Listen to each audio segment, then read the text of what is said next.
Princess Era stood at the large window of her scout ship, looking down at the blue and green planet below.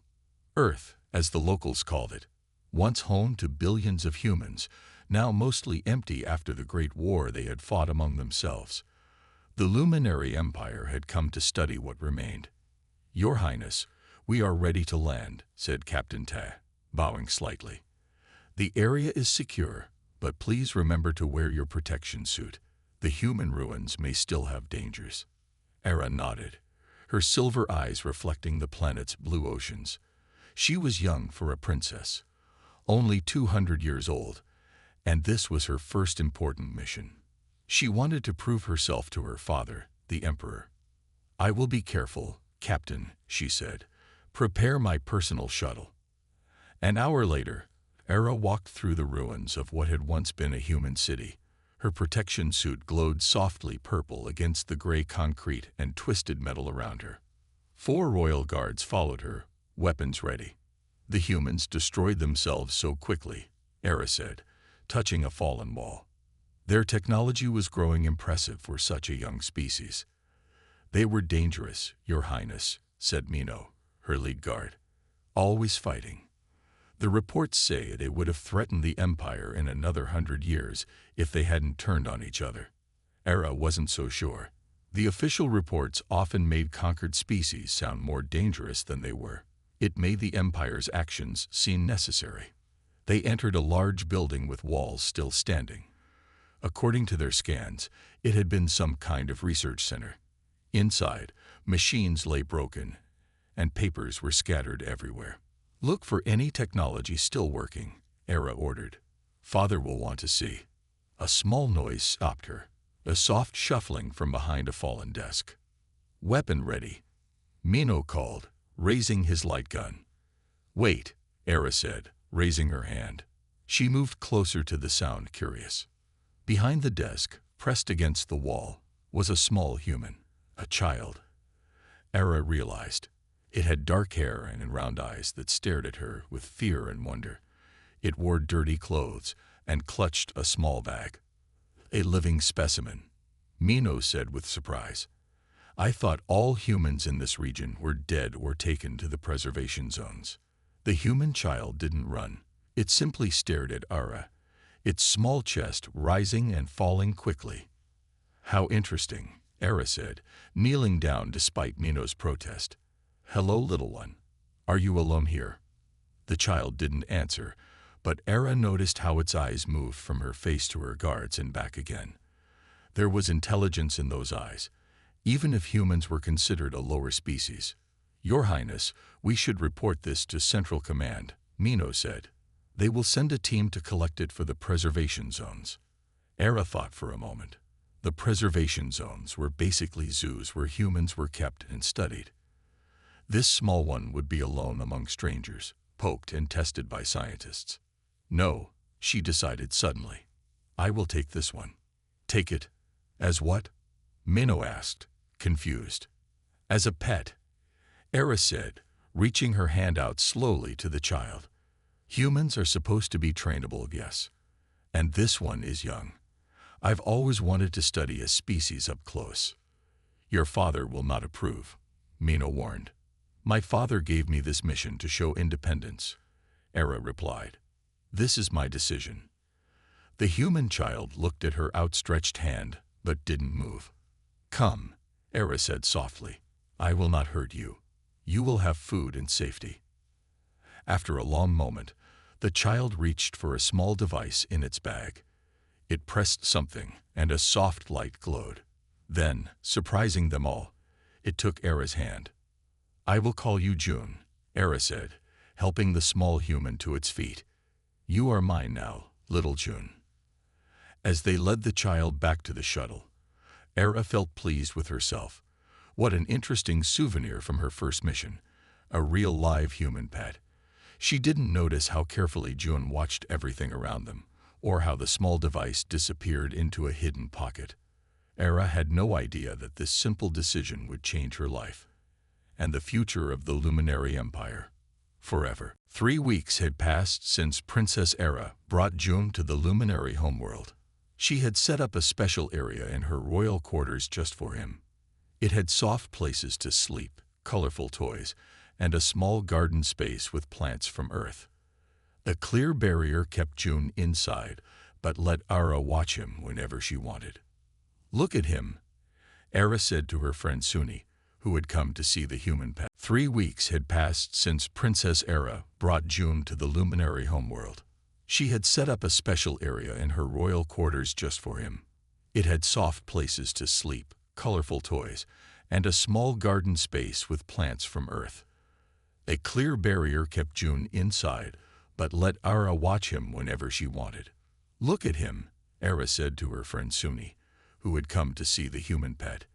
"He's adapting well to his new home." June sat quietly in a corner, playing with simple puzzle blocks Ara had given him. His dark hair had been cleaned and cut short in what Ara thought was a cute style for a human puppy. "He's smaller than I expected," Suni said, tapping on the clear wall. "And less hairy. The education videos show humans as dangerous creatures. Only in large groups," Ara explained.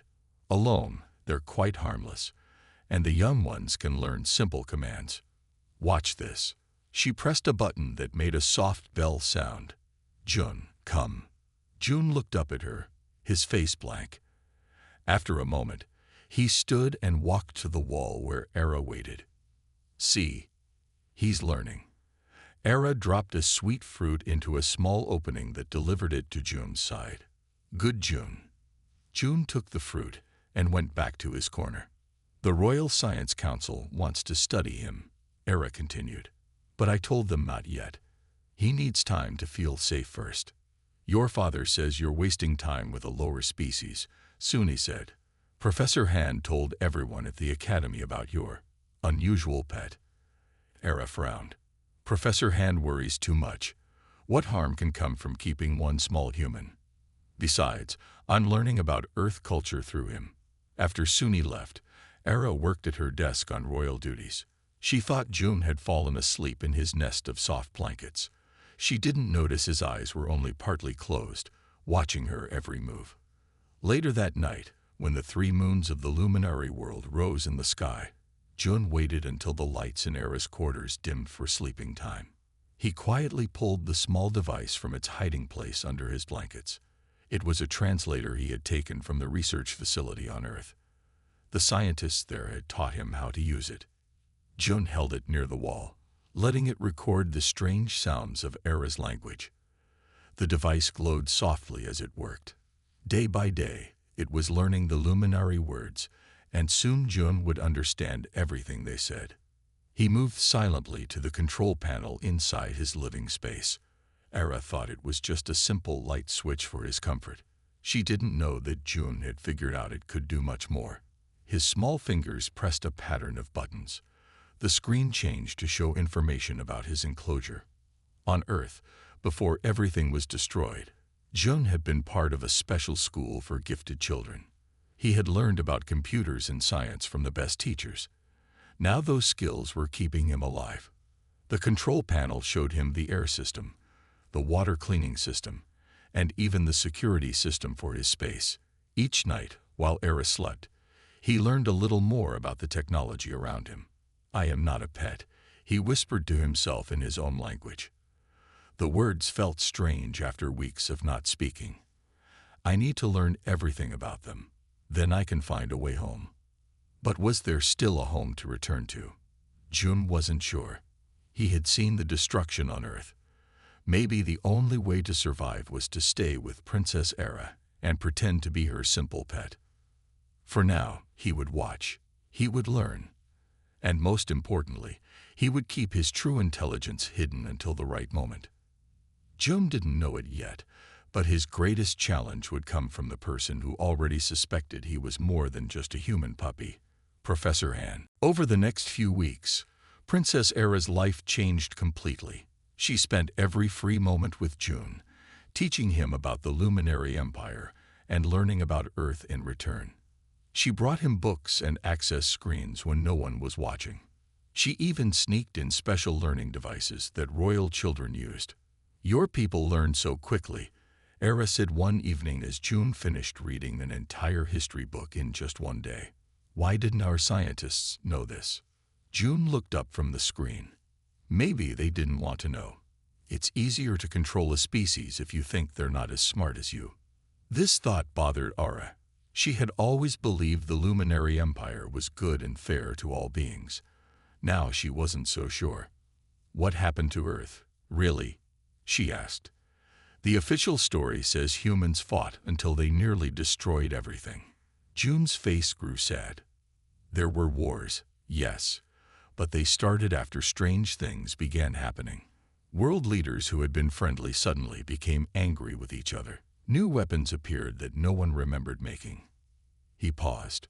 Some of my teachers thought someone else was causing the problems. You think it was the Luminary? Era whispered, not wanting to believe it. Jun shrugged his small shoulders. I don't know. I was just a kid when it all happened, but it seemed too perfect how quickly everything fell apart. Their conversation was interrupted by a message on Era's royal communicator. Professor Han wanted to meet with her the next day to discuss her research project. Era felt worried. She had been missing classes to spend time with June. I need to be more careful, she told June. If anyone finds out how smart you are, they'll take you away. Why do you protect me? June asked. I'm just a human. Your people put the rest of us in preservation zones like animals. Era didn't have an answer right away. Finally, she said, because it's the right thing to do, and because you're my friend. The next day, Ara met with Professor Han in his large office at the Royal Science Academy. The walls were covered with images of different alien species the Luminary had studied. Your Highness, I've noticed your sudden interest in human studies, Han said, his silver eyes watching her closely. It's quite a change from your usual subjects. Era tried to look calm. My pet has made me curious about Earth. Nothing more. Han nodded slowly. I understand. Humans are fascinating creatures. He walked to a wall screen and touched it. Images of Earth appeared. Did you know they were developing faster than light travel before their wars? They might have joined us among the stars in another 50 years. Era felt surprised. But our reports say they were hundreds of years from such technology. Reports can be adjusted, Han said quietly, to fit the needs of the Empire. Era didn't know what to say. Was Han testing her? Did he suspect something about June? I have something for your pet, Han said suddenly, handing her a small data cube. Educational games that might stimulate its mind. Human young need mental challenges, even the simple ones. Era took the cube carefully. Thank you, Professor. As she turned to leave, Han spoke again. Princess Era, be careful with your pet. Some things, once discovered, cannot be unknown. And knowledge can be dangerous for everyone involved. Walking back to her quarters, Era felt afraid. Han's words seemed to have hidden meanings. Did he know about June's intelligence? Was he warning her or threatening her? When she reached her rooms, June was waiting anxiously. What happened? He asked. Era handed him the data cube. I'm not sure, but I think Professor Han knows more than he's saying. About you, about Earth, about everything. What neither of them knew was that the data cube contained not just games, but a secret message that would change their understanding of the entire empire. That night, June connected the data cube to his learning screen. At first, it showed simple games as Professor Han had said. But then a hidden message appeared. I know what you are. We need to talk. Alone. June quickly deleted the message, his heart beating fast. Should he tell Ara? Before he could decide, the cube lit up again with a map showing a path through the palace. It's a trap, June told Ara when she returned from her royal duties. Han knows I'm intelligent. He wants me to meet him. Ara paced back and forth, her silver skin shimmering with worry. We can't trust him. But if we ignore him, he might tell others about you. Let me go, Jun said. I need to know what he wants. No, it's too dangerous. Era touched the wall where she used to keep June separated. Now that wall was gone, along with her old ideas about humans. I'll go instead. The next day, Era followed the map to a quiet garden deep in the palace. Professor Han was waiting, sitting calmly by a fountain. "Your Highness," he said, standing to bow. "Thank you for coming. But I was hoping to meet your human." "Why?" Era demanded. "What do you want with June?" Han's face showed surprise. "You've named it, and you speak as if it's a person, not a pet." "Answer my question, Professor." Han smiled slightly. "I've been studying humans for 40 years, Princess. Long before the war on Earth. I know they are highly intelligent, perhaps more than many luminary want to admit." Era felt confused. "Then why did you want to meet June?" "To confirm what I suspected," Han said. "Your pet is no ordinary human child. The way you suddenly became interested in human studies, the changes in your behavior, I knew something was different. You've been watching us." Era realized with horror. "The royal family is always watched, Princess. For their protection, of course." Han's voice was smooth, but his eyes were hard. "I've seen you talking with him. I've seen you remove barriers and bring books. These are not things one does with a simple pet." Era felt trapped. She had been foolish to think they wouldn't be discovered. "What will you do?" she asked. "My duty to the Empire," Han replied. "Report a potentially dangerous situation. The Science Council has protocols for dealing with advanced alien species. June is just a child. A child who managed to learn our language in 3 months. A child with access to royal knowledge through you." Han shook his head. "The human will be taken to a proper research facility for study." "You mean for dissection?" Era said angrily. "I won't let you take him." Han looked at her with pity. "You don't have a choice, Your Highness. The guards are already on their way to your quarters." Era ran. She pushed past Han and raced through the palace halls, ignoring the surprised looks from servants and nobles. She had to reach June before the guards did. But she was too late. When she burst into her rooms, 4 royal guards were there. One held a struggling June. "Let him go," Era shouted. "I command you." The lead guard bowed but did not release June. "Forgive me, Princess, but we have orders from the Science Council. This human has been deemed a security risk."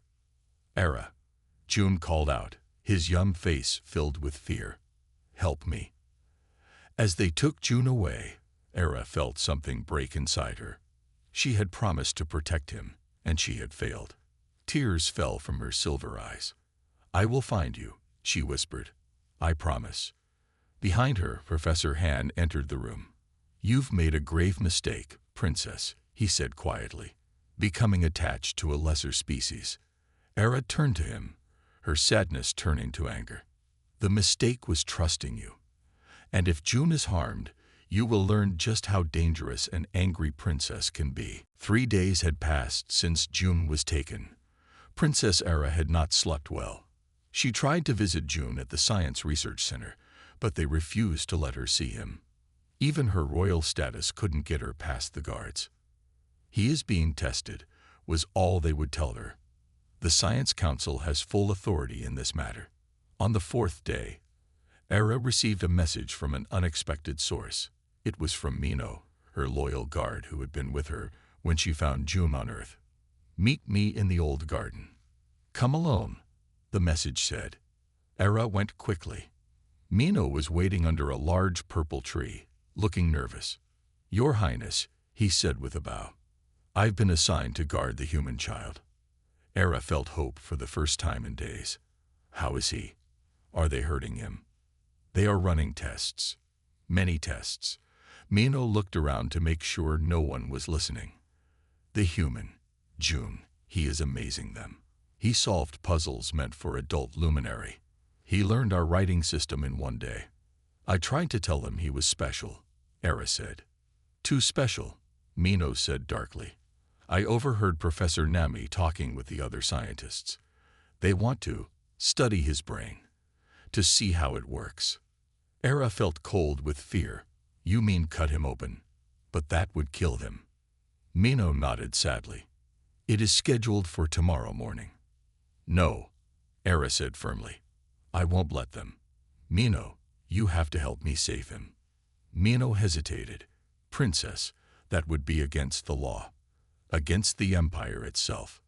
Is it right to kill a child for science? Is that what our Empire stands for? Era took Mino's hands in hers. Please, you've known me since I was small. Have I ever asked you for something wrong? After a long moment, Mino nodded. Tonight, I will be on guard duty. I can disable the security system for 3 minutes at midnight. No more. That night, dressed in plain clothes instead of her royal robes, Era slipped through the dark streets of the capital city. The research center was a tall black building with few windows. Mino was waiting at a side door. 3 minutes, he reminded her, pressing his hand to the security panel. The door slid open silently. Era rushed inside, following the map Mino had given her. The halls were empty. Most scientists went home at night, leaving only a few guards. She found June in a small room with white walls. He was sitting on a bed, looking tired and afraid. Era, he whispered when he saw her. You came. I promised I would find you, she said, opening his door with Mino's key card. We have to hurry. As they ran back through the halls, an alarm suddenly blared. Red lights flashed along the walls. The security system reset too early, Era said, her heart pounding. Run. They turned a corner and faced 2 surprise guards. Before Era could speak, Jun jumped forward. He moved faster than she had ever seen, ducking under one guard's arm and hitting a spot on his leg. The guard fell down with a cry of pain. Jun grabbed the guard's stun weapon and fired it at the second guard, who collapsed. How did you do that? Era asked in shock. I had some training, Jun said. And I watched how your guards move and fight. They made it outside where Mino waited with a small flying vehicle. Quickly, he urged them. As they flew away from the city, Era looked at Jun with new eyes. There's a lot more I don't know about you, isn't there? Jun nodded. On Earth, I wasn't just in a school for smart kids. It was a special program. We were being trained to make first contact with alien life. He looked out at the stars. I guess we were too late. Where can we go? Mino asked. The entire Empire will be looking for you both. I have a private research station in the Outer Territories, Era said. We'll be safe there while we figure out what to do next. What none of them knew was that Professor Han was already tracking their escape vehicle, and he wasn't alone. We need to hide, Mino said, reaching for his weapon, or prepare to fight. Era looked at the approaching ship on the screen. It was small, built for speed, not battle. That was strange. If the Empire wanted to capture them, they would send more ships. Wait, she said. Something isn't right. Han could have brought the royal fleet with him. Why come alone? The communication screen lit up. Professor Han's face appeared. He looked tired, with dark circles under his silver eyes. Princess Era, he said, please allow me to dock. I come alone and unarmed. It's a trick, Jun warned. He betrayed us before. Era wasn't sure what to do. But something in Han's face made her curious. Let him dock, she decided. Mino, keep your weapon ready. They waited in the main room as Han's ship connected to the station. The door slid open, and Professor Han stepped through. He carried no weapons and wore simple clothes, not his Science Council uniform. Thank you for not shooting me, he said with a small smile. His eyes moved to Jun. You are a remarkable human, young one. Your escape was impressive. Why are you here? Era demanded. To take us back. Han shook his head. If I wanted that, I would have brought soldiers. He looked around the room, noticing the files still open on the screen. Ah, I see you've been doing research. We know the truth about Earth, Era said angrily. How the Empire caused their wars. How they lied about the destruction. Yes, Han said sadly. One of the Empire's darkest secrets. You knew. Era was shocked. You knew and did nothing. Han walked to the window, looking out at the stars. I didn't know at first. I was like you, Princess. I believed the official story. I study humans because I found them fascinating. But the more I learned, the more questions I had.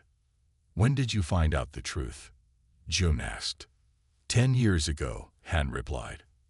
I found files like these. I was horrified. I wanted to tell everyone, but that would have meant death. So I chose a different path. What path?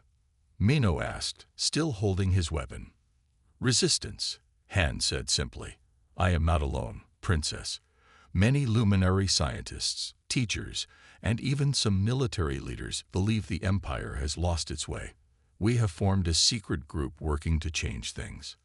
Era couldn't believe what she was hearing. You're part of a rebellion against my father.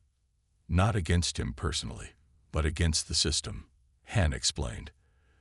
The Empire once stood for knowledge and growth. Now it only wants power and control. Why did you betray us then? June asked. Why tell them about me? Han looked at the small human with respect. I needed to be sure about you, and I needed to see what Princess Era would do. Would she follow Empire rules or her own heart? He bowed to Era. You chose well, Your Highness. I don't understand, Era said. I arranged everything, Han admitted. I made sure Mino was assigned to guard June. I made sure the security systems would fail during your rescue. I wanted you to escape. But why? Era was confused and angry. Because I needed you to find the truth yourself. And now that you have, Han held out a data cube. I need your help. Both of you. Our help with what? June asked. There is a place, Han said.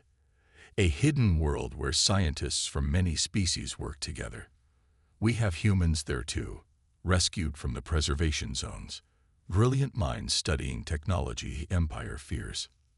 A sanctuary, June whispered. Han nodded. We call it New Beginning.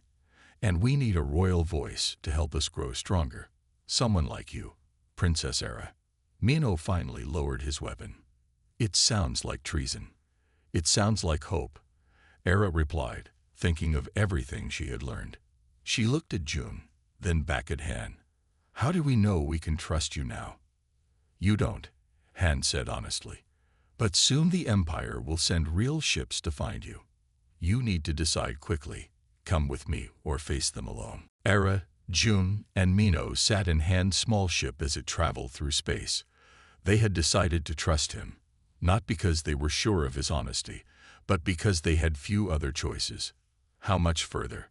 June asked, looking out the window at the passing stars. Not long now, Han replied. New Beginning is hidden in a nebula. The thick clouds of gas and dust make it hard to find unless you know the exact path. Era had been quiet since they left her research station. Everything she believed about her life and the Empire had changed in just a few days. What will happen when we arrive? She finally asked. You'll be welcomed, Han said. But I won't lie to you. Some will be suspicious of a royal princess. You'll need to earn their trust. The ship entered a beautiful purple and blue cloud. Gas swirled around them like colorful fog.